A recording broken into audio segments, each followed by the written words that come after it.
আমাদের জীবনে গুরুজনেরা, জ্ঞানী মানুষজন সবসময় একটা কথা বলেন, ধৈর্য ধরো।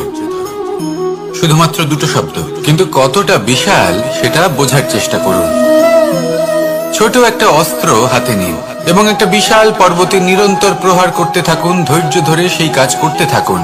এমন একদিন আসবে, এই বিশাল পর্বতে আপনি একটা পথ তৈরি করবেন। কোনো ধনুর্ধর যখন নিজের বিদ্যা অর্জন করেন, তখন তাকেও ধৈর্য ধরতে হয়, তার নিজেকে সময় দিতে হয়, তবেই সে ধনুর্বিদ্যা শিখতে পারে। সেইভাবে আমাদের জীবনেও ধৈর্য ধরার খুব প্রয়োজন। পরিবারে ধৈর্য রাখতে পারলে তাহলে আস্তে আস্তে দেখবেন প্রেম বৃদ্ধি পাচ্ছে। সমাজে যদি ধৈর্য রাখতে পারেন, তাহলে আস্তে আস্তে এই সমাজ আপনাকে সম্মান করবে। যদি নিজের জীবনে ধৈর্য রাখতে পারেন, তাহলে নিজে থেকেই আত্মবিশ্বাস বাড়বে, নিজের বিকাশ হবে। জীবনে সবই সম্ভব যদি ধৈর্য রাখতে পারেন। হয়তো আস্তে আস্তে হবে, কিন্তু হবে অবশ্যই। শুধু ধৈর্য রাখুন, কারণ ধৈর্যই সব থেকে বড় পুঁজি। আসুন আর আমার সাথে ভালোবেসে বলুন, রাধা রাধা।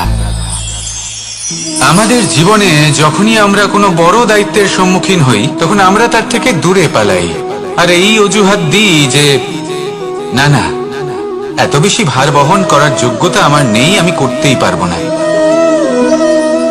দেখুন, এই সংসারে ভিন্ন ভিন্ন ধরনের গাছ আছে, ছোট গাছ, বড় গাছ, কিন্তু বট গাছের মতো বড় এবং নিবিড় গাছ আর একটাও নেই।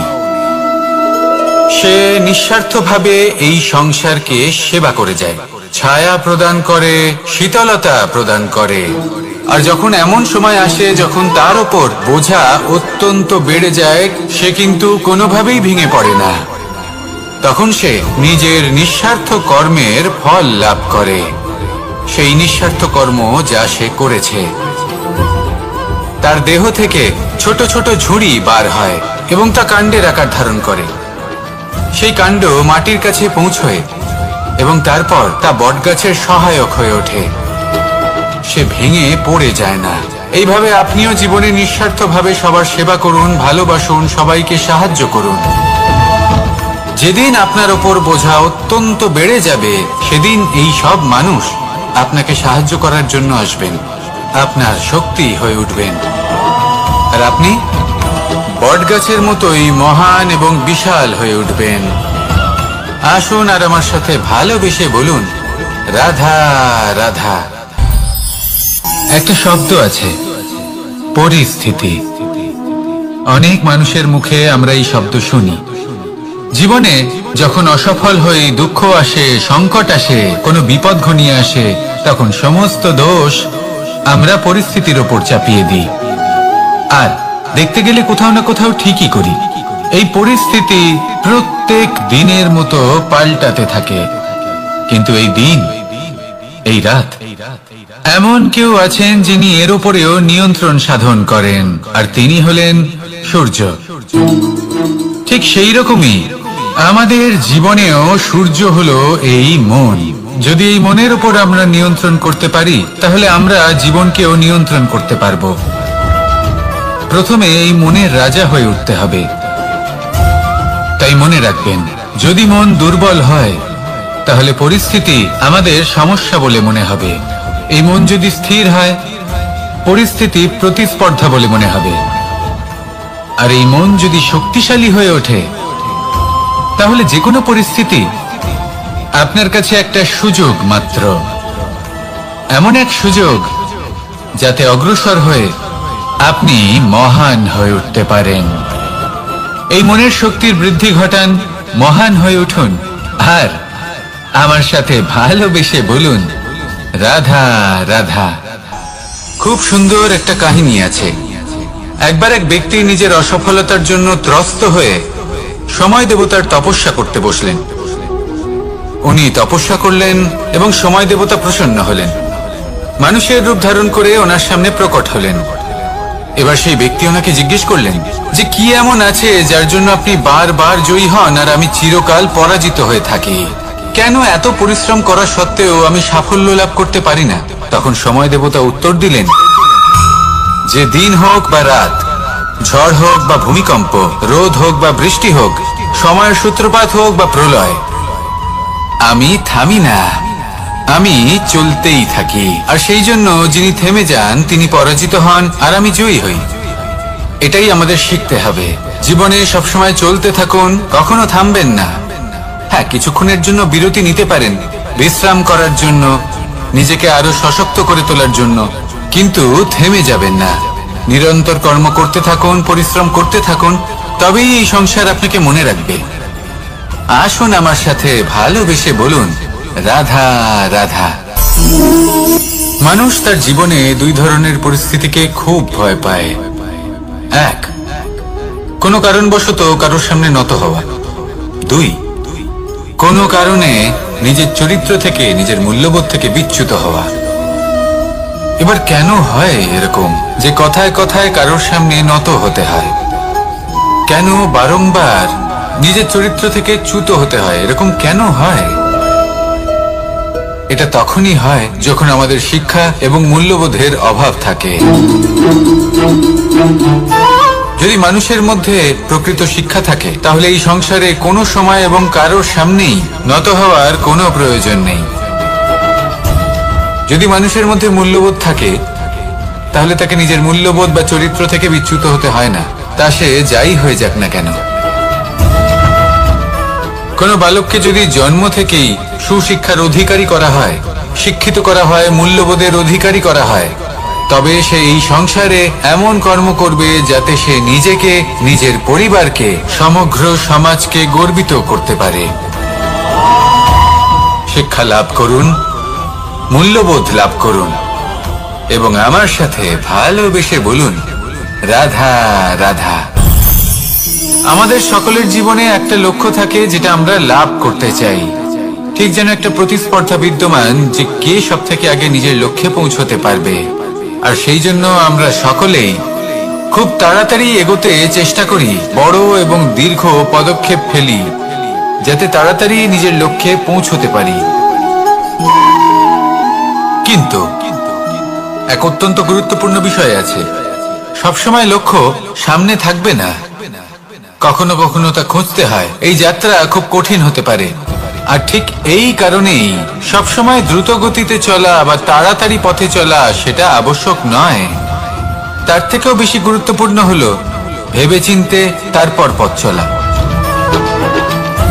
যদি ভেবেচিন্তে পদক্ষেপ ফেলেন, চলতে পারেন, তাহলে সেটাই সর্বশ্রেষ্ঠ পদক্ষেপ।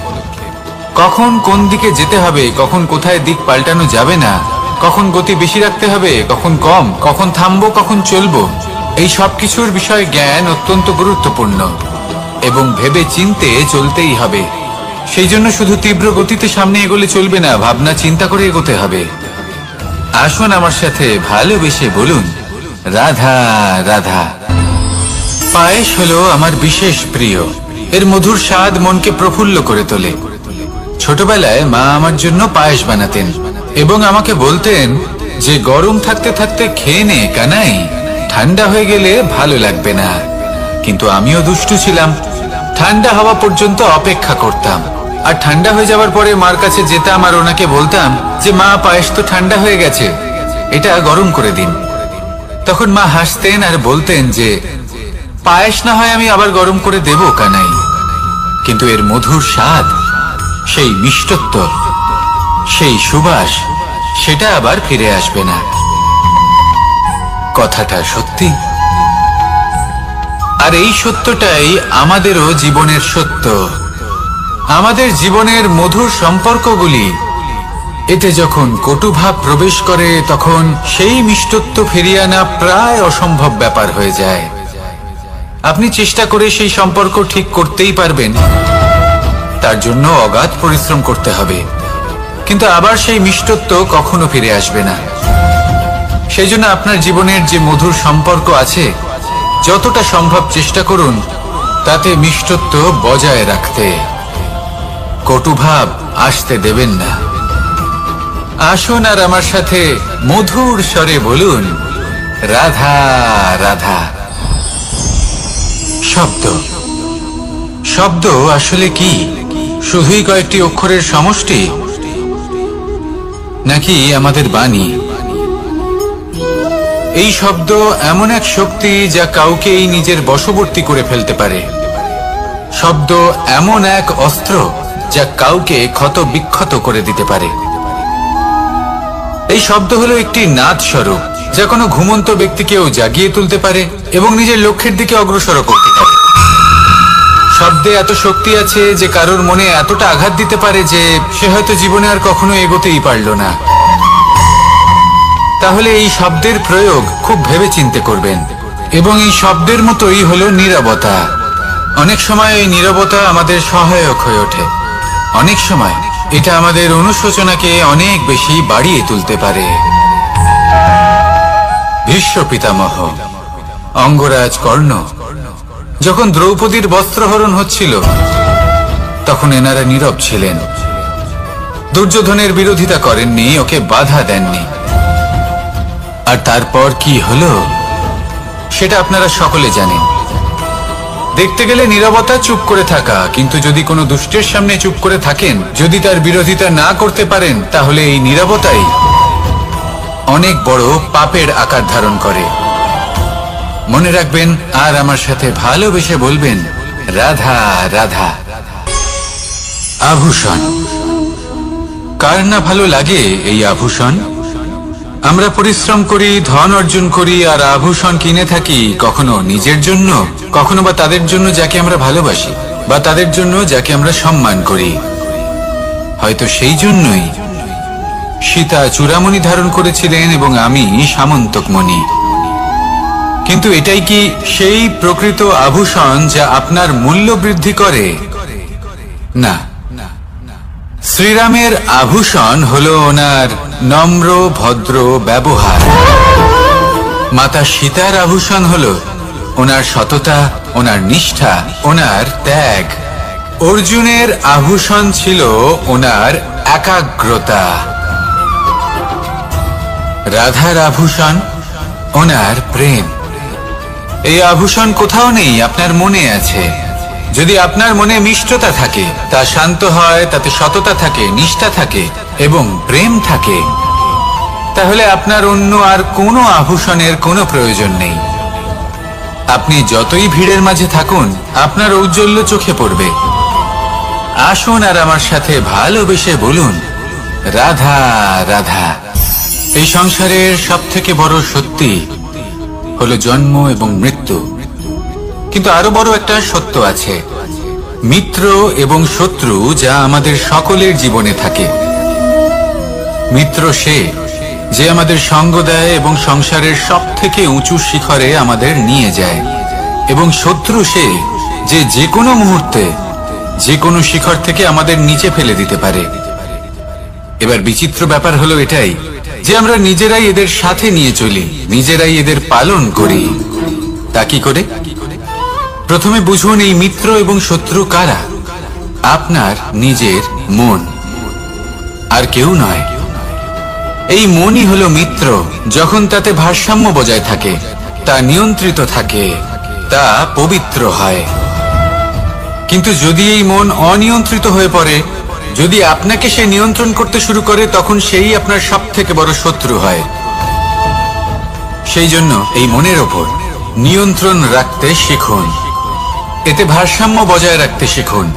তাহলে আপনি এমন এক বন্ধুকে পাবেন যে আপনাকে এই সংসারের শিখরে পৌঁছে দেবে। আসুন আমার সাথে ভালোবেসে বলুন, রাধা রাধা। ঈশ্বর আসলে কে? সংসারের বেশিরভাগ মানুষের কাছে ঈশ্বর হলেন এই সংসারের রচয়িতা, পালনকর্তা। কারোর কাছে উনি জ্ঞাতা, কারোর কাছে উনি হলেন আস্থার প্রতীক, আবার কারোর জন্য শুধুমাত্র অন্ধবিশ্বাস। কিন্তু এই ঈশ্বর কি কোনো শরীর, নাকি একটা বোধ, নাকি শুধুই শ্রদ্ধা? ঈশ্বর হলেন তিনি যিনি হলেন আপনার ইষ্ট। সেই জন্যই তো গুরু, মাতা, পিতা এনাদেরও ঈশ্বরই বলা হয়েছে। যাদেরকে আমরা ঈশ্বর বলে মনে করি, যারা আমাদের ইষ্ট, তারা আমাদের একটি পথ দেখান, একটি দিকে চালিত করেন। সেই পথে চলে আপনি শুভ কর্ম করতে পারেন। আর যখন কোনো ব্যক্তি তার ঈশ্বরের আদেশ পালন করেন তখন সে নিজে থেকেই শুভ পথে অগ্রসর হয়ে যান। বেশ কয়েকজন মানুষ ঈশ্বরের ওপর আস্থা রাখেন এবং ভাবেন যে অনুচিত কোনো কাজ করা উচিত নয়, ঈশ্বর দেখছেন। ওনারা ভয় পান যে কোনো অনুচিত কর্ম করলে কে জানে তার পরিণাম কি হবে। এমন অনেক ব্যক্তি রয়েছেন যারা ঈশ্বরকে বিশ্বাস করেন এবং জানেন যে ঈশ্বর তাদেরকে দেখছেন, তাই যে যে শুভ কর্ম ওনারা করেছেন তার ফল তারা অবশ্যই পাবেন। এবার আপনি ভয় পেয়ে ঈশ্বরকে বিশ্বাস করবেন নাকি বিশ্বাসের দ্বারা ঈশ্বরকে বিশ্বাস করবেন, সেই সিদ্ধান্ত আপনারই। কিন্তু হ্যাঁ, যদি আপনার মনে ঈশ্বরের জন্য কোনো স্থান থাকে, যদি আপনার কোনো ইষ্ট থাকেন, যদি আপনি কাউকে ঈশ্বর মনে করেন যার প্রত্যেক আদেশ আপনি পালন করে থাকেন, তাহলে বলি ঈশ্বর কখনো আপনাকে অনুচিত পথে চালিত করবেন না।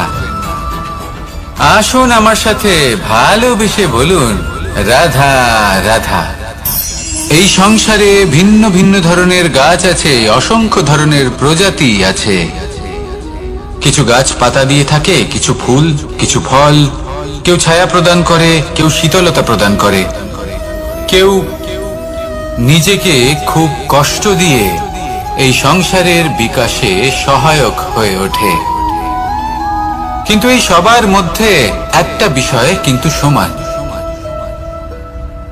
এরা প্রত্যেকেই পাতা ছাড়া, ফুল ছাড়া, ফল ছাড়া জীবিত থাকতেই পারে, কিন্তু কোনো বৃক্ষই শিকড় ছাড়া বেঁচে থাকতেই পারে না। এটাই হলো রাধার।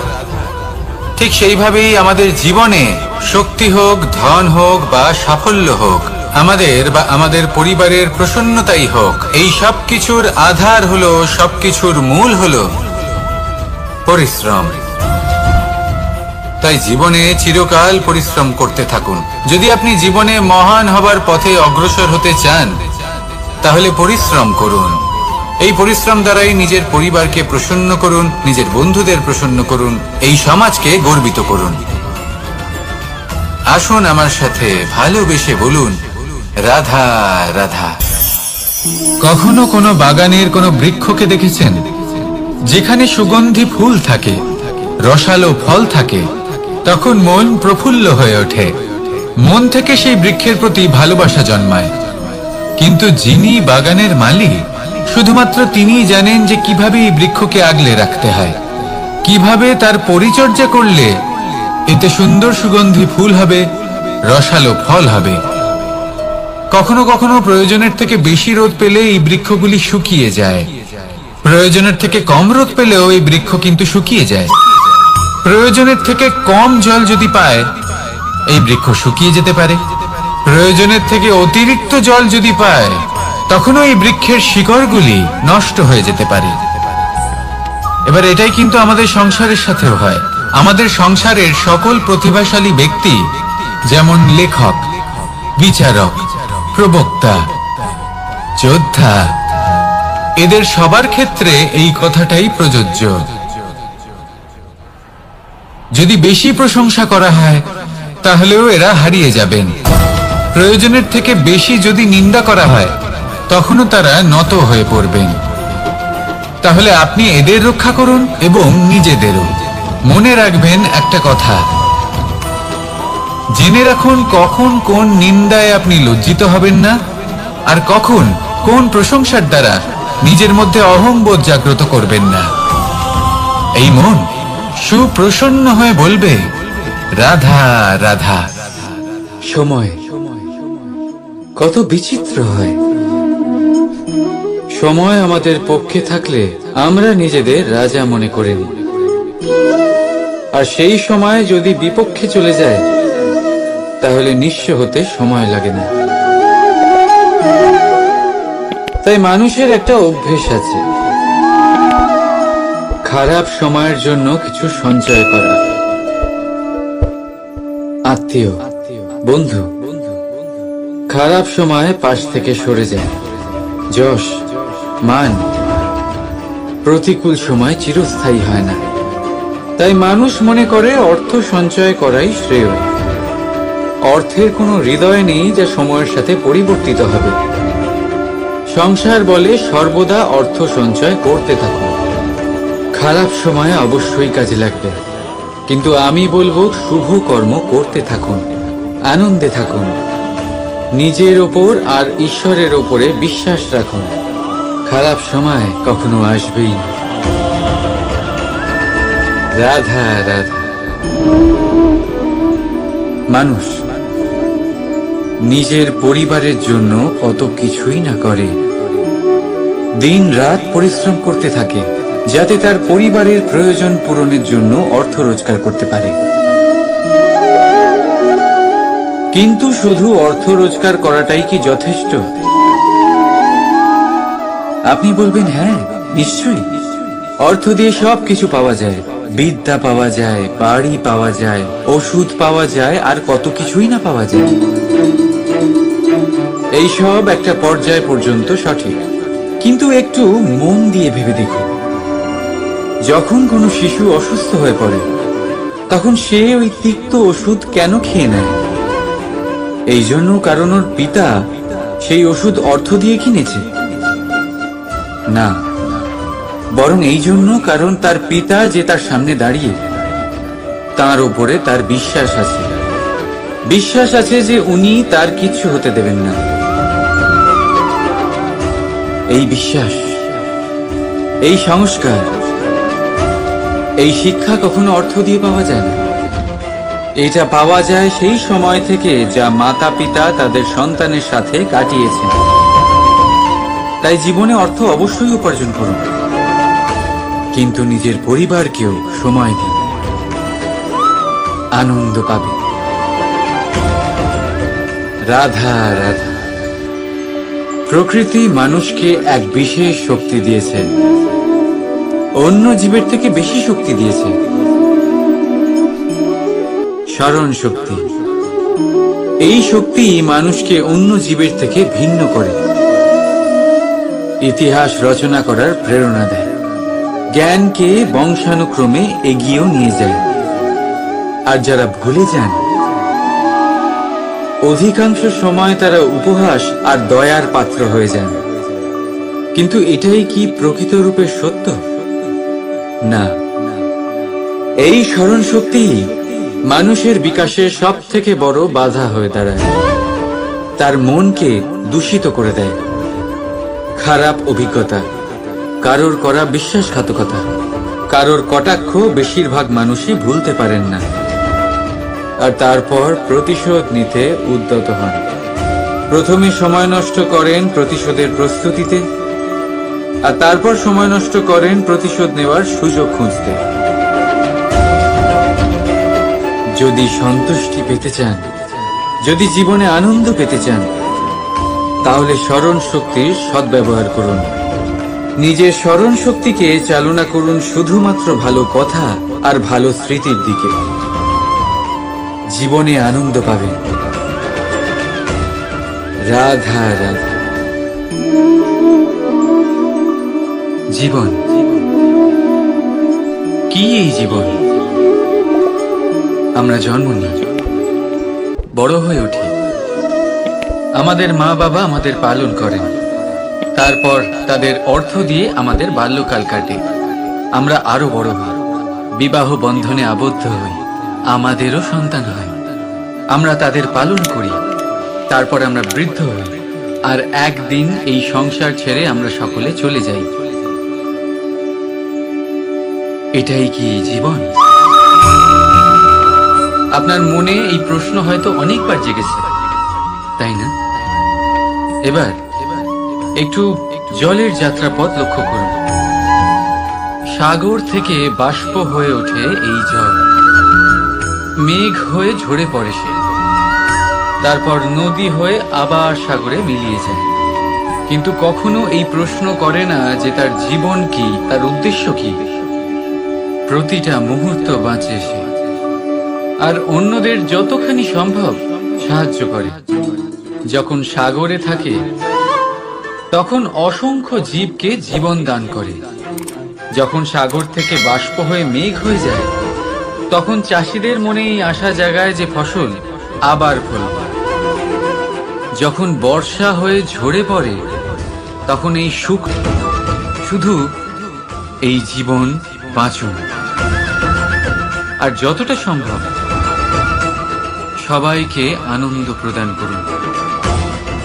মন প্রসন্ন হয়ে বলবে রাধা রাধা। কখনো বৃষ্টির জন্য হওয়া কাদার মধ্যে দিয়ে আপনি নিজের বাড়ি ফিরেছেন?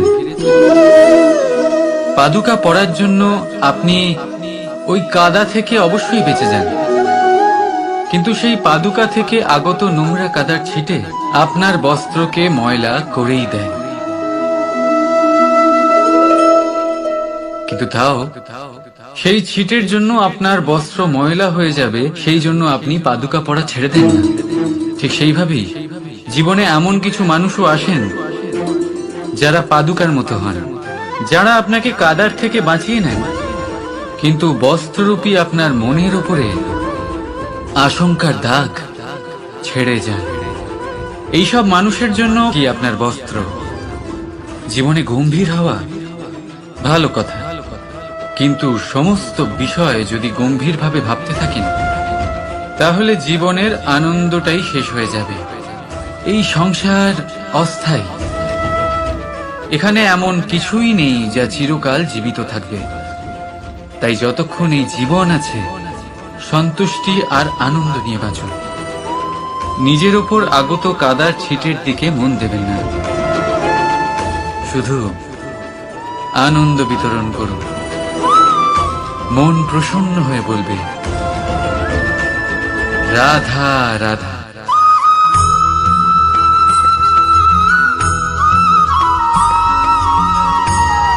কখনো কখনো আমরা খুব ব্যথিত হয়ে পড়ি। আমরা নিজেদের পরিবারের জন্য এত কিছু করি আর তারা আমাদের দেখলেই ভয়ভীত হয়ে পড়ে, আমাদের দেখলে বিরক্ত হয়। কখনো নিজেদের সন্তানকে বিকাশের পথে অগ্রসর করার জন্য আমরা তাদের উপর একটু জোর দিই যাতে তারা পরিশ্রম করে, কিন্তু সেই সন্তান আমাদের উপর বিরক্ত হয়ে পড়ে। কখনো সন্তানকে সঠিক শিক্ষা দেওয়ার জন্য আমরা তাদের কিছু সীমা নির্ধারিত করি, তখন সেই সন্তানের চোখে নিজেদের জন্য আমরা ঘৃণা দেখতে পাই। মানুষ কেন ব্যথিত হবে না? দেখুন, যখন সূচের দ্বারা আপনি বস্ত্র সেলাই করেন তখন সূচের আঘাত সেই বস্তুকে সহ্য করতে হয়, কিন্তু তাতে সেই সূচ বা আপনার উদ্দেশ্যে কোনো প্রভাব পড়া উচিত নয়, কারণ আপনি তো আপনার কর্ম করছেন, আর তাও পূর্ণ নিষ্ঠা ভরে, এবং অবশেষে আপনার উদ্দেশ্য শুভ প্রমাণিত হবে। তাই কেউ বিরক্ত হচ্ছে বলে বা কারোর চোখে নিজের প্রতি ঘৃণা দেখার ভয় কখনো পিছিয়ে যাবেন না। কষ্ট না করে বিকাশ সম্ভব নয়। কর্ম করতে থাকুন, সবকিছু শুভ হবে। আসুন আমার সাথে ভালোবেসে বলুন রাধা রাধা। মাতা পিতার মনে সবসময় এই বাসনা বাস করে যে ওনাদের সন্তানের যেন মঙ্গল হয়। নিজের সন্তানকে সেই সবকিছু দেওয়ার সবসময় চেষ্টা করতে থাকেন যেগুলো তারা নিজেরা নিজেদের জীবনে কখনো পেতে পারেননি, এবং এই প্রক্রিয়ায় সব থেকে গুরুত্বপূর্ণ বিষয়টি ভুলে যান, নিজের সন্তানকে সেই জিনিস দেওয়া যেটা উনি সব থেকে আগে পেয়েছেন। আমি ধনের কথা বলছি না, আমি বলতে চাইছি নিজের অভিজ্ঞতা দ্বারা ওনারা যে মানসিক স্থিতি লাভ করেছেন,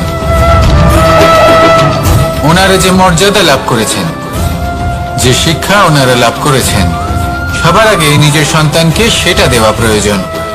সেটা যদি নিজের সন্তানকে দিতে পারেন তাহলে এই সন্তান জীবনে তার পথে এগোতেও পারবে, ধন অর্জন করতে পারবে এবং শক্তিশালী অনুভবও করতে পারবে। সেই জন্য সন্তানকে সবার আগে সেটা দান করুন যেটা সব থেকে বেশি মূল্যবান।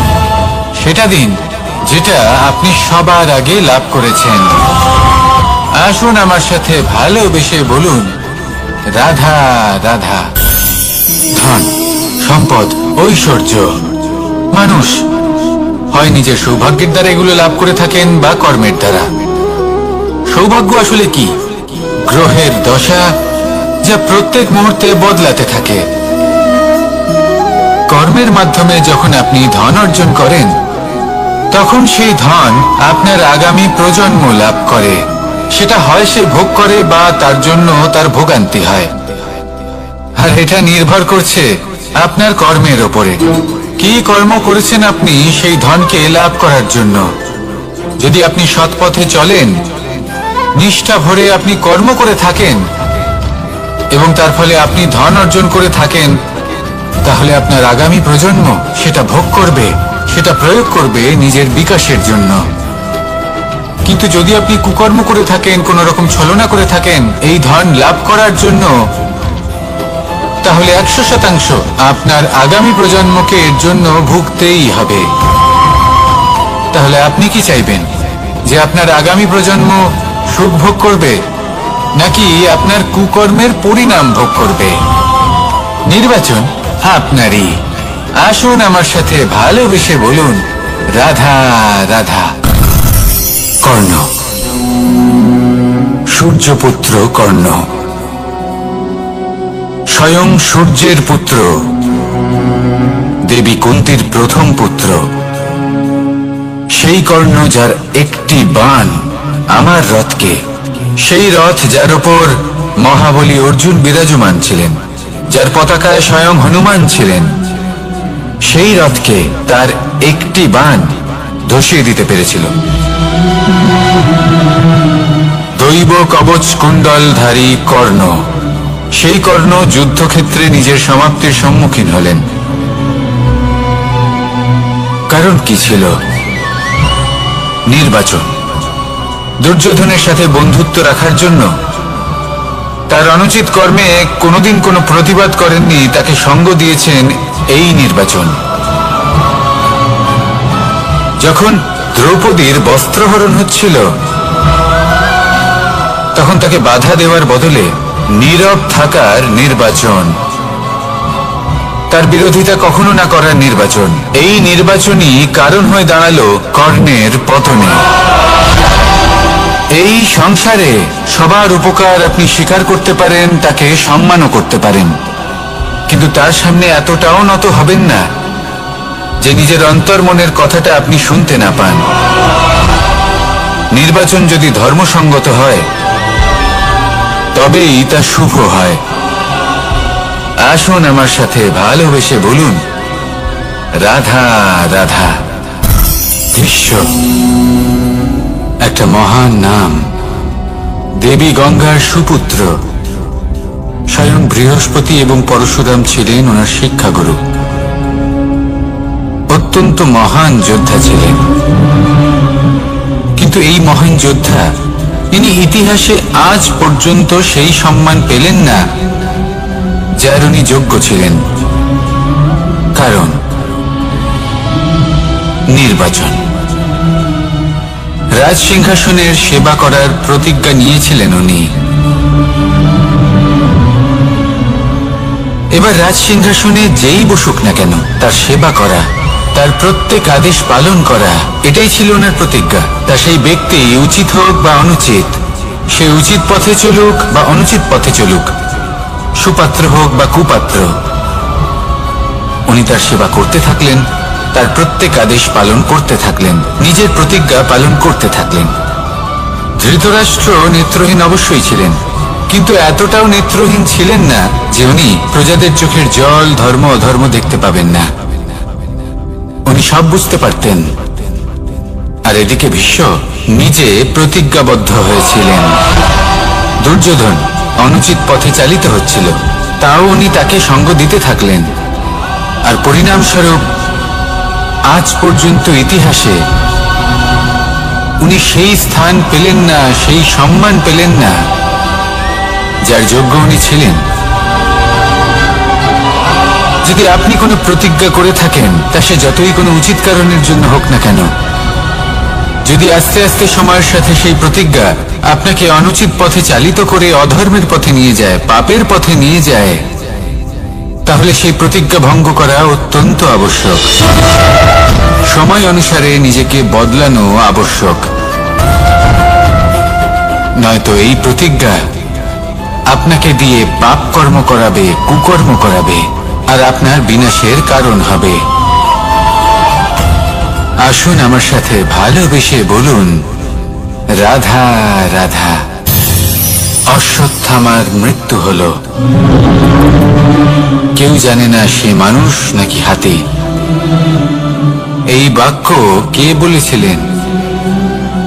সাক্ষাৎ ধর্মরাজ যুধিষ্ঠির। সেই যুধিষ্ঠির যিনি নিজের জীবনে কখনো মিথ্যে বলেননি, কিন্তু উনি এমন কিছু নির্বাচন করেছিলেন যার জন্য চিরকাল শুধুই মহারাজ যুধিষ্ঠির হয়ে থেকে গেলেন, কখনো অভিমন্যুর সমান হতে পারলেন না। যখন দ্রুত ক্রীড়ার আমন্ত্রণ এসেছিল তখন মহারাজ যুধিষ্ঠির সেটা অস্বীকার করতেই পারতেন, কিন্তু করলেন না। অহংকারের জন্য সেই আমন্ত্রণ গ্রহণ করলেন উনি, এবং অহংকারের জন্য করা এই নির্বাচন উনাকে সাধারণ করে রেখে দিল। নিজের গুরু দ্রোণাচার্যকে পরাজিত করার জন্য একটি মিথ্যে কথা বলেছিলেন। অশ্বত্থামা মারা পড়েছে, আর তারপর গ্লানিমাখা কণ্ঠে ধীরস্বরে বলেছিলেন, জানি না সে মানুষ না হাতি। কিন্তু অর্ধসত্য হোক বা সত্য লুকোনো হোক, তা হল মিথ্যের সমান, এবং প্রত্যেকটি কর্মের ফল মানুষ অবশ্যই ভোগ করে। এই নির্বাচনের কারণে যুধিষ্ঠিরকেও নরকবাস করতে হয়েছিল। তাই নিজের কর্ম শ্রেষ্ঠ করে তুলুন, কারণ এটাই সুনিশ্চিত করবে যে আপনি এই সংসার থেকে বিদায় নেওয়ার পরেও জীবিত থাকবেন নাকি নয়। আসুন আমার সাথে ভালোবেসে বলুন, রাধা রাধা। মহাভারতে অনেক যোদ্ধারা অংশগ্রহণ করেছিলেন। সবাই ছিলেন শ্রেষ্ঠ কুলের। কেউ কেউ ছিলেন বড় বড় রাজ্যের রাজা, কেউ কেউ ছিলেন দেবতার পুত্র। এনারা সবাই অংশ নিয়েছিলেন। এনারা সবাই শ্রেষ্ঠ কুলের, প্রত্যেকে ভালো পরিবেশ পেয়েছেন। কিন্তু সেখানেই অন্যদিকে ছিল বারবারিক, অসুরপুত্র বারবারিক। এবং এই অসুরপুত্র বারবারিকই এই সময় দাঁড়িয়ে ভগবান রূপে স্থাপিত হয়ে আছেন। পুজো করা হয় তাকে। কারণটা কি? নির্বাচন। বারবারিক একটি দ্বন্দ্বের মধ্যে ছিলেন। ঠিক যেমন প্রত্যেক যোদ্ধার জীবনে দ্বন্দ্ব এসে থাকে, তখন সে কি নির্বাচন করবে সেটা হলো অত্যন্ত গুরুত্বপূর্ণ। বারবারিকের কাছে এত শক্তি ছিল যে একটি মাত্র বাণ প্রয়োগ করে সবাইকে নাশ করতে পারত। দ্বন্দ্ব ছিল একটাই, যে ও নির্বাচন করতেই পারছিল না কোন পক্ষ হয়ে যুদ্ধ করবে। ওর নির্বাচন ছিল এটাই যে ও কোনো পক্ষের হয়েই যুদ্ধ করবে না, বরং নিজের মস্তক সে দান করবে। আর এই কর্মের কারণে, এই নির্বাচনের কারণে আজকের সময় দাঁড়িয়ে ওকে ঘাটুশ্যাম রূপে পুজো করা হয়। মনে রাখবেন, শুধু আপনার ব্যক্তিত্ব গুরুত্বপূর্ণ নয়, আপনি কোথা থেকে আসছেন, কোন কুলে আপনার জন্ম, শুধুমাত্র সেটা গুরুত্বপূর্ণ নয়। সব থেকে বেশি গুরুত্বপূর্ণ হলো আপনার কর্ম, আপনার নির্বাচন। আসুন আমার সাথে ভালোবেসে বলুন, রাধা রাধা। যখন আমরা মৌন থাকি তখন আমরা কতটা শক্তি ব্যয় করি, বিন্দুমাত্র নয়। সেখানেই যখন আমরা রুষ্ট হই তখন আমরা কতটা শক্তি ব্যয় করি। আমাদের রক্ত গরম হয়ে ওঠে, চোখ থেকে যেন অগ্নি বর্ষা হয়, আমরা চিৎকার করতে থাকি, জোরে কথা বলি, কখনো কখনো আমরা অনুচিত কর্ম করে বসি। সবকিছুই ক্রোধের বশে করি। এবার এই ক্রোধকে মৌনতায় পরিণত করতে হবে। এই কাজটা চোখে দেখা যায় না, এই কাজ সরল নয়, এই কাজ হলো অত্যন্ত কঠিন, এবং এই কাজই শ্রেষ্ঠ। সেই ব্যক্তি শক্তিশালী নন যিনি কথায় কথায় ক্রুদ্ধ হয়ে যান, কথায় কথায় যিনি আক্রমণ করেন। আজ্ঞে না, সব থেকে বেশি শক্তিশালী ব্যক্তি হলেন তিনি যিনি নিজের ক্রোধকে মৌনতায় পরিবর্তন করতে পারেন, যিনি শান্ত মনে পরিস্থিতিকে বোঝেন, তার আকলন করেন, আর তারপর বিবেকের দ্বারা সিদ্ধান্ত নেন।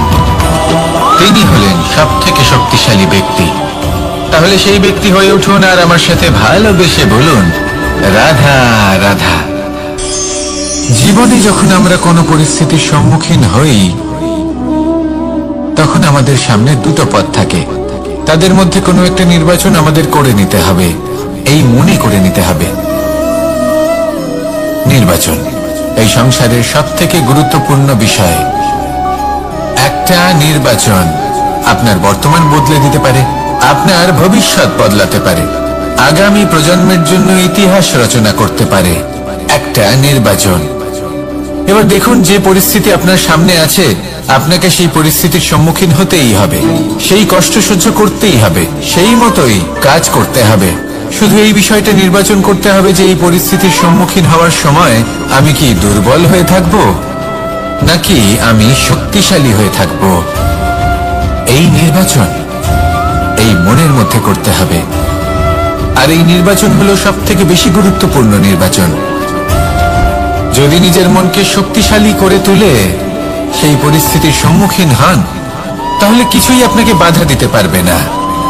পূর্ণ নিষ্ঠার সাথে, সাহসের সাথে এই মনকে শক্তিশালী করে তুলুন, তাহলে কোনো সংকট আপনাকে না বাধা দিতে পারবে না ভাঙতে পারবে। আপনি নিজে সাফল্যের শিখরে পৌঁছতে পারবেন, আর এই মন প্রসন্ন হয়ে বলবে, রাধা রাধা। জীবনের সব থেকে বেশি মূল্যবান বস্তু কি? ধন, স্বর্ণ, মাণিক্য, আভূষণ? না, এই সব কিছু মিলিয়েও সময়ের এক মুহূর্তের সামনে মলিন হয়ে পড়ে। এক মুহূর্ত যা এক দরিদ্রকে রাজা করতে পারে, যা এক রাজাকেও দরিদ্র করতে পারে। একটি মুহূর্ত যা আপনার আত্মবিশ্বাসকে পর্বতের শিখরে পৌঁছে দিতে পারে। একটি মুহূর্ত যা আপনার অস্তিত্বকে গভীর সাগরে বিলীন করে দিতে পারে। একটি মুহূর্তের খেলা। সব সময় জীবনে সেই ব্যক্তিকে সম্মান করুন, শ্রদ্ধা করুন, যিনি আপনার জন্য সময় বের করে থাকেন। সব সময় সেই ব্যক্তির প্রতি নিষ্ঠাবান থাকুন, যেই ব্যক্তি খারাপ সময় আপনার পাশে দাঁড়িয়ে থাকে। এই সময় সব থেকে বেশি মূল্যবান। আসুন আমার সাথে ভালোবেসে বলুন, রাধা রাধা। প্রজাপতি দেখেছেন? কি সুন্দর হয়, তাই না? এই প্রজাপতি, ওদের দিকে তাকালে নিজের অজান্তেই নিজের মুখে হাসি ফুটে ওঠে। কিন্তু এই প্রজাপতি জন্ম থেকেই এমন দেখতে হয় না। জন্ম থেকে এদের কাছে ডানা থাকে না, এরা উড়তেও পারে না। যখন একটি প্রজাপতি জন্ম নেয় তখন প্রথমে ডিম অবস্থায় থাকে সে। আস্তে আস্তে সেই কবচ সে ভেঙে ফেলে, খুব পরিশ্রম করতে হয় তাকে। তারপর কীটের আকার ধারণ করে সে চলতে থাকে। অনেক কষ্ট সহ্য করতে হয়, অনেক পরিশ্রম করতে হয়। তারপর তার রূপ বদলে যায়, তারপরে তার ডানা গজায়, তারপরে সে উড়তে পারে। এই নিরন্তর পরিশ্রমই সাফল্যের মূল মন্ত্র হয়। কখনো কখনো প্রতিভাও কম পড়ে যায় যদি নিরন্তর পরিশ্রম না করা হয়, যদি সমর্পণের ভাব মনে না থাকে, দৃঢ় নিষ্ঠা না থাকে। আর কখনো কখনো সেই ব্যক্তি যার মধ্যে বিশেষ প্রতিভা থাকে না, সেই ব্যক্তি নিরন্তর পরিশ্রম করে, নিজের মনে সমর্পণের বোধ জাগিয়ে তোলে, দৃঢ় নিষ্ঠার সাথে কর্ম করে আর সাফল্য লাভ করে। সেই জন্য আপনি জীবনে যেখানেই পৌঁছে যান না কেন, নিরন্তর পরিশ্রম করতে থাকুন। তবেই আপনার ভবিষ্যৎ রঙিন প্রজাপতির মতন গগনচুম্বী হবে। তবেই এই সংসার আপনাকে দেখবে এবং নিজের অজান্তেই এই সংসার নিজের মুখে হাসি ফুটিয়ে তুলবে এবং এই সংসার আমার সাথে ভালোবেসে বলবে, রাধা রাধা। পুরাণে আমরা দেখেছি যে মাতা পিতা কতটা মহান হতে পারেন। কিভাবে শ্রী গণেশ নিজের মাতা পিতাকে পরিক্রমণ করলেন এবং পরম পূজনীয় হয়ে উঠলেন। কিভাবে ভক্ত শ্রবণ নিজের অন্ধ মাতা পিতাকে তীর্থযাত্রায় নিয়ে যাবেন বলে নিজের কাঁধে ওনাদের বসালেন এবং বয়ে নিয়ে গেলেন। এরকম অনেক অমূল্য শিক্ষা আমরা লাভ করে থাকি পুরাণ থেকে। কিন্তু এসব কথা হলো পুরাণের কথা। কথা বলা যাক আমাদের জীবন নিয়ে। আমাদের এই জীবনে আমাদের মাতা পিতা কেন আমাদের কাছে এতটা অমূল্য? কেন আমরা ওনাদের এতটা ভালোবাসি? কেন আমরা ওনাদের এত সম্মান করি? আর কেনই বা ওনাদের এতটা সম্মান করা উচিত? মমতার কারণে। মায়ের মনের এক ধরনের মমতা, পিতারও এক ধরনের মমতা। এই দুইয়ের মমতা ভিন্ন, কিন্তু এনাদের দুজনের মমতার কেন্দ্রবিন্দু হলো এনাদের সন্তান। মাতা মমতার কারণে সকালে তাড়াতাড়ি উঠে পড়েন, খাবার তৈরি করেন, এটা ভাবেন যে আমার সন্তান যেন অভুক্ত না থাকে। অন্যদিকে পিতা ইচ্ছে না থাকা সত্ত্বেও নিজের মমতাবোধের কারণে নিজের সন্তানের প্রতি কঠোর হন, তাকে জ্ঞান প্রদান করেন, শিক্ষা প্রদান করেন, কারণ উনি চান যে ওনার সন্তান যেন পরবর্তীতে উন্নতি করে, কখনো অভুক্ত না থাকে। এটাই হলো মমতা মাতা পিতার। আর এই মমতা সংসারের অন্য কোথাও আপনি পাবেন না। তাই সবসময় নিজের মাতা পিতাকে সম্মান করুন, ওনাদের ভালোবাসুন, যতটা ইচ্ছে ভালোবাসুন। আর এই ভালোবাসার সাথেই বলুন রাধা রাধা। সম্পর্ক হলো আমাদের জীবনের একটি আধার। কিছু সম্পর্ক এমন যা আমরা জন্মসূত্রে লাভ করি, যেমন পরিবার, মা বাবা। কিছু সম্পর্ক আছে যে আমরা জীবনে অর্জন করে থাকি, তা সে প্রেমের হোক, স্নেহের হোক বা বন্ধুত্বের। এই সকল সম্পর্ক লাভ করার বা গড়ে তোলার 5টি ধাপ রয়েছে। প্রথম ধাপ, কোনো ব্যক্তির সাথে আলাপ হওয়া, তার সাথে কথা বলা বা তাকে দেখা। দ্বিতীয় ধাপ, সে ব্যক্তিকে আমাদের ভালো লাগা। তৃতীয় ধাপ,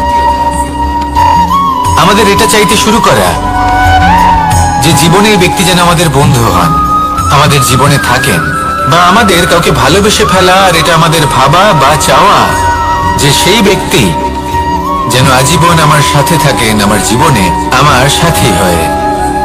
চতুর্থ ধাপ, লাভ করা। এবার এই ধাপটি অনেক মানুষের পক্ষেই খুবই সরল হয়, বড়ই সরল ভাবে নিজেদের সঙ্গীকে লাভ করে থাকেন। কিছু মানুষের জন্য এই ধাপ অত্যন্ত কঠিন হয়ে থাকে। অনেক প্রতিকূল পরিস্থিতির উপর জয়লাভ করে তারা সঙ্গীকে লাভ করেন, কিন্তু লাভ অবশ্যই করেন। এরপরে আসে পঞ্চম, অন্তিম এবং সবথেকে গুরুত্বপূর্ণ ধাপ। সেটা হলো সেই সম্পর্ক পালন করা।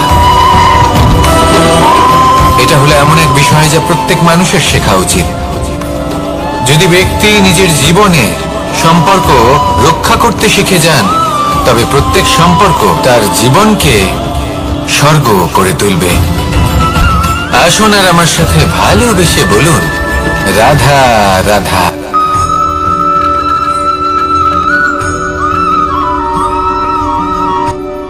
রাত্রে আমরা সুখ নিদ্রা লাভ করি, আমরা স্বপ্ন দেখি, ভবিষ্যতের পরিকল্পনা করি, খুব ভালো লাগে। সকালে যখন চোখ খুলি নিদ্রা ভঙ্গ হয়, স্বপ্ন সেইখানেই ভেঙে যায়। আর তারপর আমরা আমাদের রোজকার জীবন যাপন করি। স্বপ্ন হয়তো মানুষ রাতের বেলায় দেখেন, কিন্তু সেটাকে সার্থক দিনের বেলাতেই করতে হয়।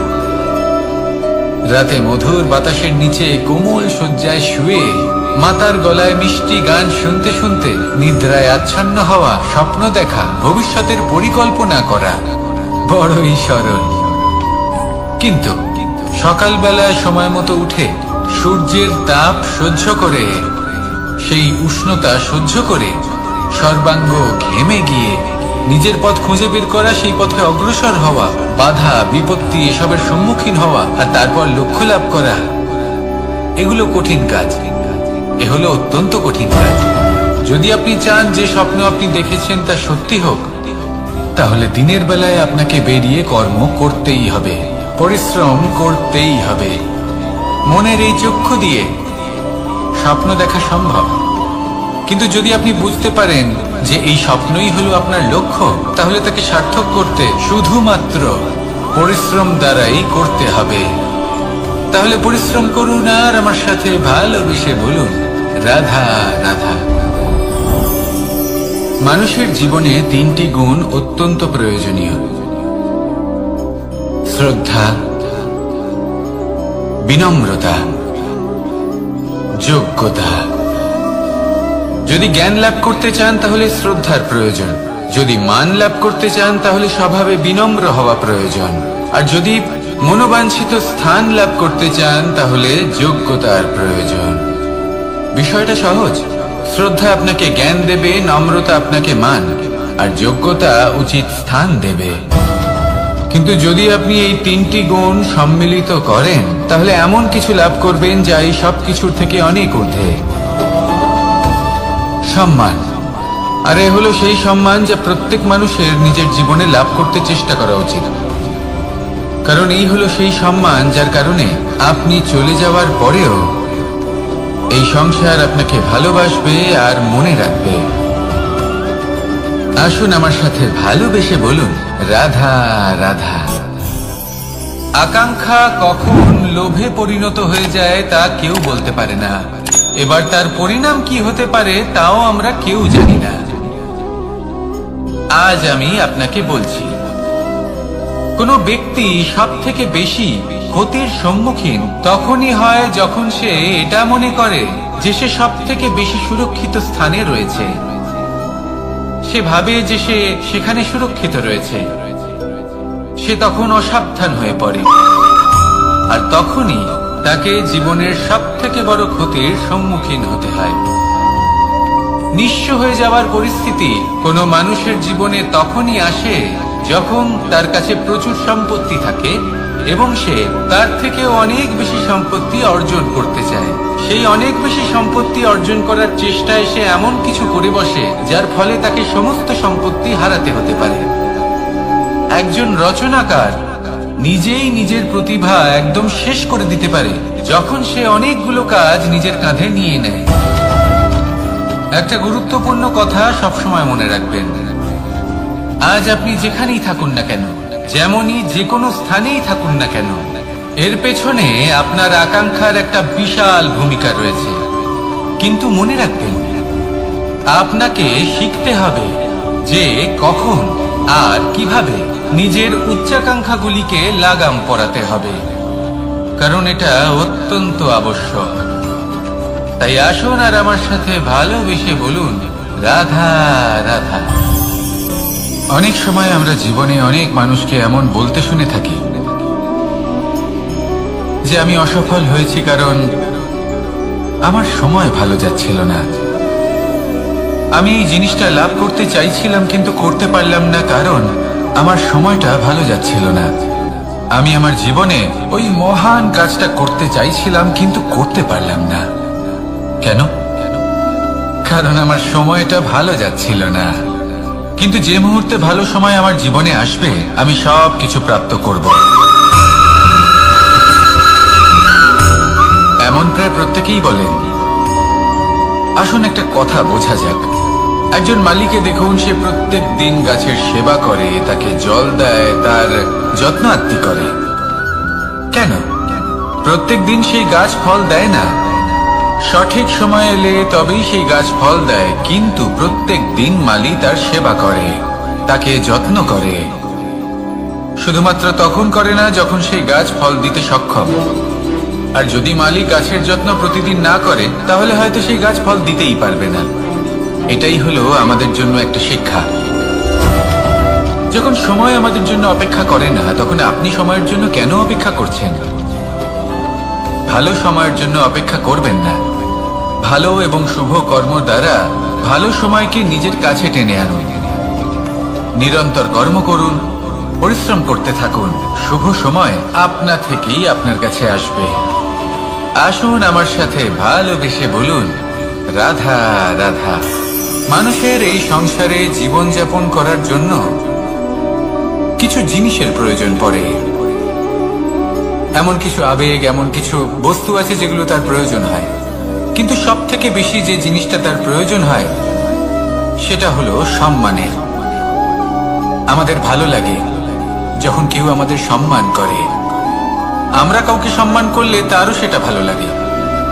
কিন্তু আপনি দেখবেন যে সংসারে বেশিরভাগ মানুষ দুটি মাপদণ্ডের ভিত্তিতে সম্মান করেন, হয় বয়স দেখে করেন বা উপার্জন দেখে, অর্থাৎ সেই ব্যক্তি কতটা উপার্জন করেন। এবার ভেবে দেখুন, এটা আবশ্যক নয় কারোর বয়স যদি বেশি হয় তার বুদ্ধিও ততটাই বেশি হবে। আবশ্যক এটাও নয় যে কোনো ব্যক্তি যদি অত্যন্ত ধনী হন বা তার মনও নির্মল হবে বা তিনি সৎকর্ম করবেন বা এমন কোনো কর্ম করবেন যাতে উনি সম্মান লাভ করতে পারেন। হতে পারে উনি ধনী কিন্তু দুশ্চরিত্র। সেই জন্য বয়স বা উপার্জন দেখে কোনো ব্যক্তিকে সম্মান করবেন না, কর্ম দেখুন। যদি গভীরভাবে ভেবে দেখেন তাহলে দেখবেন যদি কোনো মানুষ কোনো সৎকর্ম করেন তাহলে তার প্রতি হৃদয় থেকে সম্মান জাগ্রত হয়। এটাই হলো সেই সম্মান যা অর্জন করতে হবে। বয়স আজ আছে, কাল আরো বৃদ্ধি পাবে। উপার্জন আজ আছে, কাল সেটা কমে যেতেও পারে। কিন্তু যদি আপনি নিরন্তর শুভকর্ম করতে থাকেন তাহলে আপনি মৃত্যুর পরেও অমর হয়ে থাকবেন। আসুন আমার সাথে ভালোবেসে বলুন, রাধা রাধা।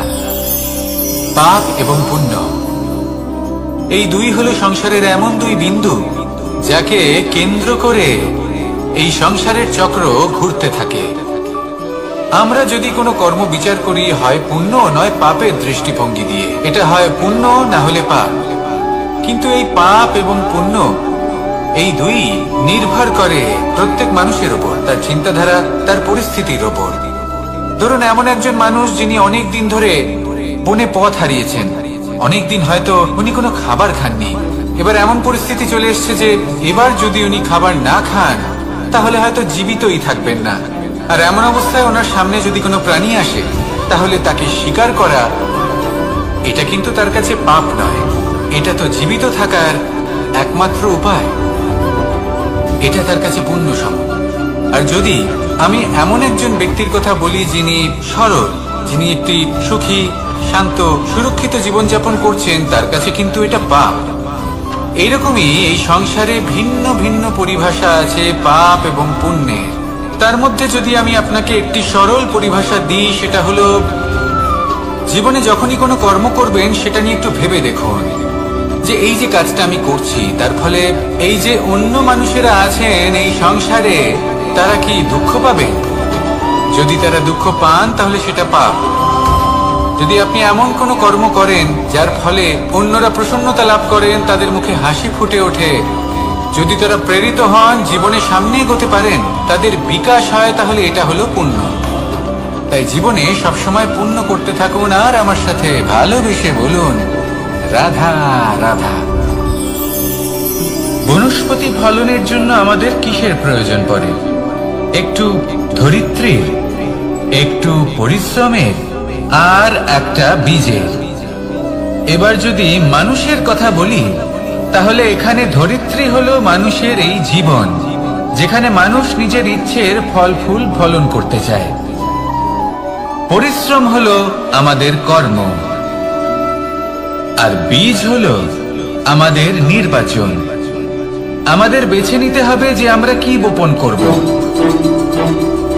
আম নাকি ফণি মনসা, এর মধ্যে আমরা কি পেতে চাই। রসালো ফলের ফলন চাই নাকি কাঁটার ফলন চাই, তা আমাদের উপর নির্ভরশীল। কিন্তু একটা কথা ঠিক, লক্ষ্য যেমনই হোক না কেন, জীবন যেমনই হোক না কেন, যদি আপনি লক্ষ্যের দিকে এগোতে থাকেন তাহলে কর্মের সাথে খামখেয়ালি আচরণ করতে পারবেন না। যদি আপনি এমন করেন তাহলে এটা আপনাকে একটা অনুচিত লক্ষ্যে পৌঁছে দেবে, সেটা কিন্তু নিশ্চিত। সবসময় এটা মনে রাখবেন, কর্মের সাথে খামখেয়ালি হবেন অর্থাৎ কর্মফলও আপনার সাথে খামখেয়ালি হবে। তাহলে নিষ্ঠার সাথে কর্ম করতে থাকুন আর নিজের লক্ষ্যকে প্রাপ্ত করুন। আর আমার সাথে ভালোবেসে বলুন, রাধা রাধা। অগ্নি চতুর্থ তত্ত্ব, সব থেকে বেশি গুরুত্বপূর্ণ কিন্তু তার থেকেও বেশি ভয়াবহ। কখনো অগ্নিকে নিয়ন্ত্রিত রূপে উনুনে জ্বলতে দেখেছেন? এই অগ্নি আমাদের খাবার বানাতে সাহায্য করে, যা আমাদের শক্তি প্রদান করে। কিন্তু এই অগ্নি যখন বিচলিত হয়ে, অনিয়ন্ত্রিত হয়ে কোনো বনের আগুন হয়ে ওঠে, তখন মহা বিনাশ ঘটে যায়। আপনারই অন্তরের ঊর্জা হলো এই অগ্নি। এটা আপনার শক্তিও, আপনার ক্রোধ। একে ব্যবহার কিভাবে করবেন তা আপনারই হাতে। যদি কোনো ব্যক্তি নিজের অন্তরের এই ঊর্জাকে ব্যবহার করেন শক্তির রূপে, তাহলে সে বিকাশ ঘটাতে পারে, নির্মাণ ঘটাতে পারে। কিন্তু যদি কোনো ব্যক্তি তার অন্তরের ঊর্জাকে বিধ্বংসী অস্ত্র বানিয়ে ফেলেন, তাহলে নিশ্চিত রূপে মহা বিনাশ ঘটতে পারে, যাতে বিনাশ তারও অবশ্যই হবে।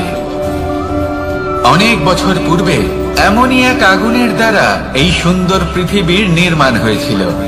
আর অনেক বছর পূর্বে এমন এক আগুনেই সমস্ত জীব এবং সংসার বিলুপ্ত হয়ে গেছিল।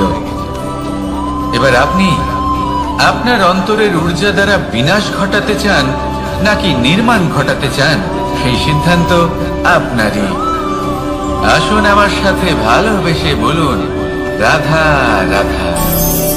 কখনো কখনো এমন হয় আমরা আমাদের বাড়ির উঠোনে বীজ বপন করি, আর তা বিকশিত হয় একটা সুন্দর বৃক্ষে। তার শাখাগুলি প্রতিবেশীর বাড়ি পর্যন্ত পৌঁছায়। ফলের বর্ষণ প্রতিবেশীর বাড়িতেও হয়ে থাকে। আর আমরা ভাবি গাছ আমরা উৎপন্ন করব, আর ফল খাবেন আপনারা। এই কেমন কথা হলো? আপনাকে এই কথা বুঝতে হবে যে এসব হলো ভৌতিক বস্তু, সাংসারিক বস্তু। কখনো নিজের বাড়ির বাগানে ভালোবাসার গাছ বপন করে দেখুন। তার শাখাও প্রতিবেশীর বাড়ি পর্যন্ত পৌঁছবে, ফলের বর্ষণ সেখানেও হবে। কিন্তু সেই ফল চাইতে আপনাকে যেতে হবে না, সেই ফল দ্বিগুণ মাত্রায় আবার আপনার কাছেই ফিরে আসবে। তাই নিজের বাড়িতে আর নিজের মনে ভালোবাসার গাছ উৎপন্ন করুন। এই জীবন প্রসন্ন হয়ে বলবে, রাধা রাধা।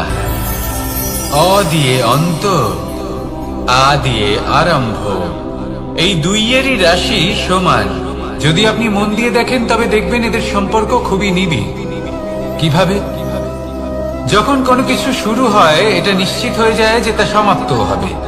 আরম্ভই যদি না হয় তা সমাপ্তও হবে না। যা আরম্ভ হয়েছে তার সমাপ্তি হলো অবশ্যম্ভাবী। এটাই হলো প্রকৃতির নিয়ম, একে এড়ানো যায় না। এবার এই কথা আমরা সকলে জানি।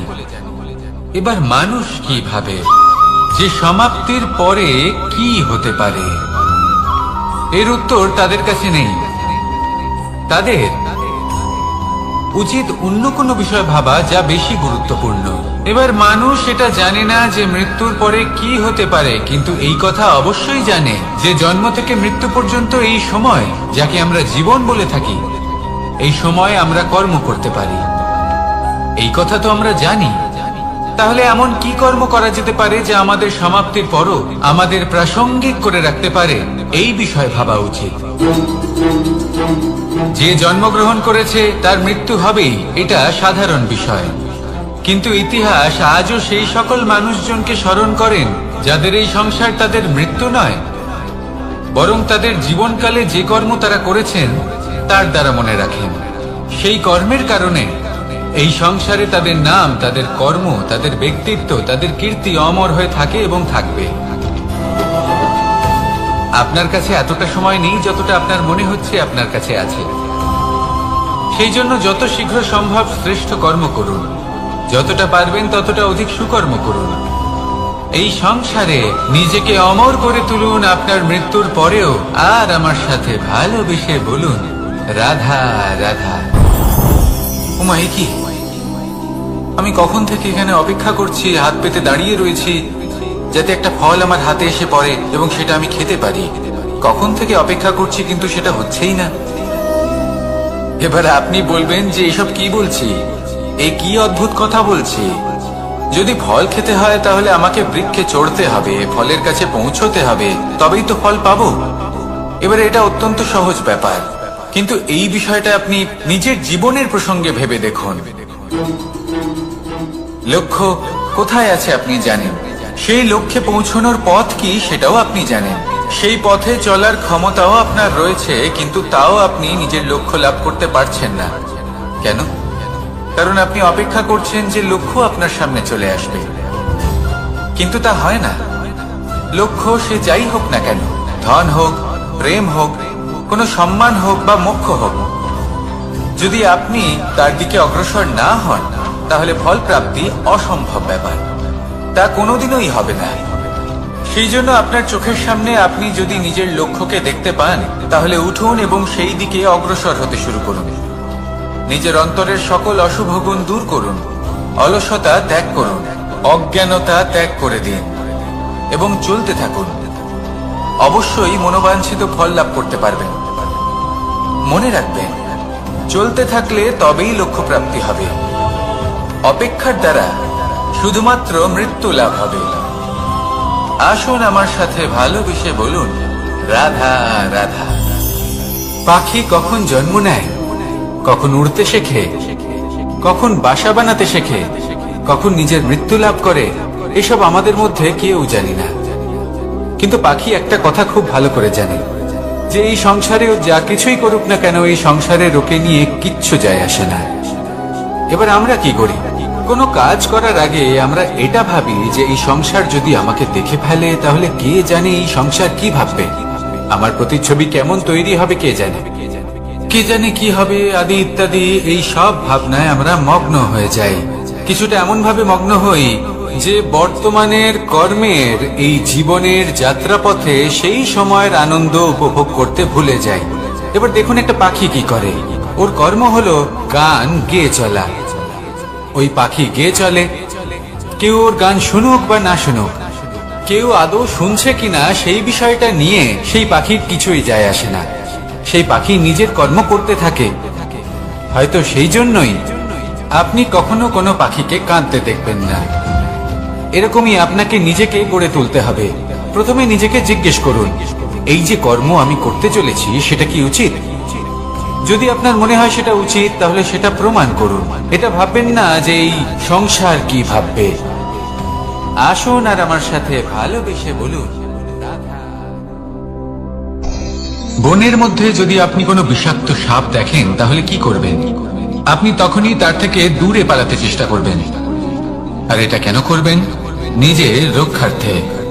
এই কথা আমি নয় মেনে নিলাম, কিন্তু নিজের জীবনে এটা করেন না কেন? আপনি যেখানেই যান, যে স্থানেই যান না কেন, প্রত্যেক সময় প্রত্যেক মুহূর্তে এমন বিষাক্ত সাপ আপনি অবশ্যই খুঁজে পাবেন। আর সেই সাপ নয় যাদের আপনি বনে খুঁজে পাবেন, এরা হলো সেই সাপ যা আপনাকে পাপ করতে বাধ্য করবে। আপনার অন্তরের বাসনা, ক্রোধ, অহংকার, লোভ, ঈর্ষা এদের বৃদ্ধি ঘটাবে। দেখুন, বনের এই সাপ আপনাকে একবার ছেড়ে দিতেও পারে, ছোবল নাও মারতে পারে, কিন্তু এই যে পাপরূপী সাপ আছে তা অবশ্যই ছোবল মারবে। কর্ম যদি করেন তাহলে অবশ্যই ফল পাবেন। সেই জন্য যখনই কোথাও যাবেন, যদি এমন কাউকে দেখেন, যদি এমন কিছু দেখেন যে আপনাকে পাপ করতে বাধ্য করছে, তাহলে সেই মুহূর্তে সেখান থেকে পালিয়ে যান। যেমন বনের সাপ দেখে আপনি পালাতে থাকেন। সৎকর্মের রক্ষা অত্যন্ত আবশ্যক। আসুন আর আমার সাথে ভালোবেসে বলুন, রাধা রাধা। যদি কোনো সিংহ বানরের মতো গাছে চড়তে চেষ্টা করে তাহলে কি হবে? একটা মাছ যদি মাটিতে হাঁটতে চেষ্টা করে তাহলে কি হবে? তারা বিফলই হবে। কিন্তু এরকম কেন হয়? তার কারণ হলো প্রকৃতির রচনা কিছুটা এরকম। এখানে প্রত্যেকটি ব্যক্তিকে, প্রত্যেকটি প্রাণীকে আলাদা আলাদা গুণের অধিকারী করা হয়েছে এবং সকলকে একটা সীমাও প্রদান করা হয়েছে। এবার এই যে বৃক্ষ, পশু, পাখি, এদের মধ্যে সেই ক্ষমতাই নেই যে এরা নিজেদের যাচাই করতে পারবে, নিজেদের সীমাগুলো বুঝতে পারবে, নিজেদের সদ্গুণগুলো চিনতে পারবে। এরা সেটা করতে পারবে না। কিন্তু মানুষ তো আলাদা।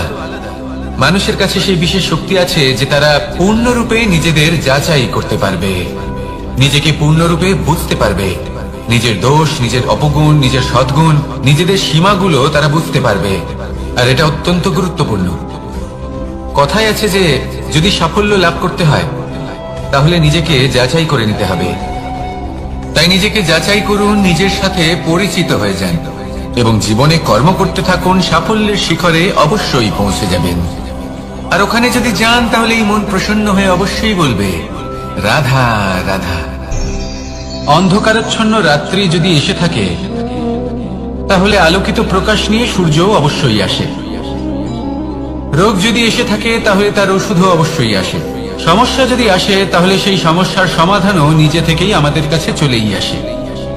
এই সংসার, এই জীবনের শুধুমাত্র একটাই নিয়ম আছে, আর তা হলো এটাই, এই সংসার হলো একটা চক্রের মতো। এতে শাশ্বত বলে কিছু নেই, নিত্য বলে কিছু নেই।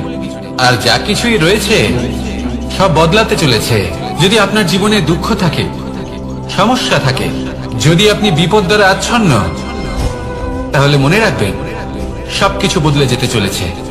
দুঃখের সময় কাঁদবেন না, মনকে আরো দুঃখী করে তুলবেন না, কারণ এখানে যা কিছুই এসেছে তা যাওয়ার জন্যই এসেছে।